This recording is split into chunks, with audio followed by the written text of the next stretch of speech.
नमस्कार. श्रद्धा, भक्ती आणि विश्वास याच भावनेने प्रत्येक भक्त देवाकडे येतात. प्रत्येक माणूस हा देवाच्या दारात समान असतात असे प्रत्येकाला वाटत असते, पण असे नाही. देवाचं दर्शन ही बाजारात गेल्यासारखंच आहे. भक्त देवाकडे मन शांती आणि आपली चिंता दूर करण्यासाठी विश्वासाने येतो, पण आज ती परिस्थिती राहिलेली नाही. आज श्रद्धेपेक्षा पैशाला जास्त महत्त्व दिलं जाऊ लागले आहे. देव कधीच गरीब श्रीमंत असा भेदभाव करत नाही. मग देवाच्या दारात हा भेदभाव का केला जातो? सध्या अशाच प्रकारचा एक व्हिडिओ सोशल मीडियावर व्हायरल होत आहे.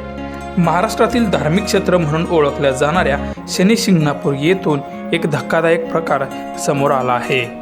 जर एखाद्या भाविकाला शनिदेवाच्या मुख्य चौथऱ्यावर जाऊन थेट मूर्तीवर तेल अर्पण करायचे असेल तर त्याला आधी 500 रुपयांची पावती फाडणे बंधनकारक करण्यात आले आहे. 500 रुपयांची पावती फाडणाऱ्या भक्तालाच चौथऱ्यावर जाऊन शनी महाराजांवर तेल वाहण्याची परवानगी मिळत आहे. मात्र जे सामान्य भाविक 100 रुपयांचे तेल आणतात त्यांना मात्र मुख्य चौथऱ्यावर जाण्यास मनाई केली असून खाली लावलेल्या पाईपच्या माध्यमातून तेल अर्पण करावे लागत आहे.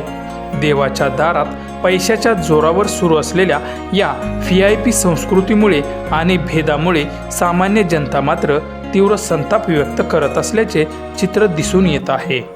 सोशल मीडियावर मात्र नेटकऱ्यांनी आपल्या तीव्र प्रतिक्रिया व्यक्त केल्या असून एकाने असं म्हटलं आहे की देवाचे दर्शन हे भक्तीने मिळावे, पैशाने नाही.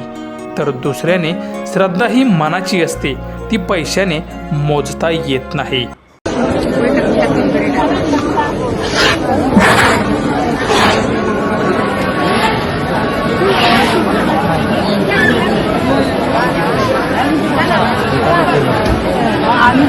Bola.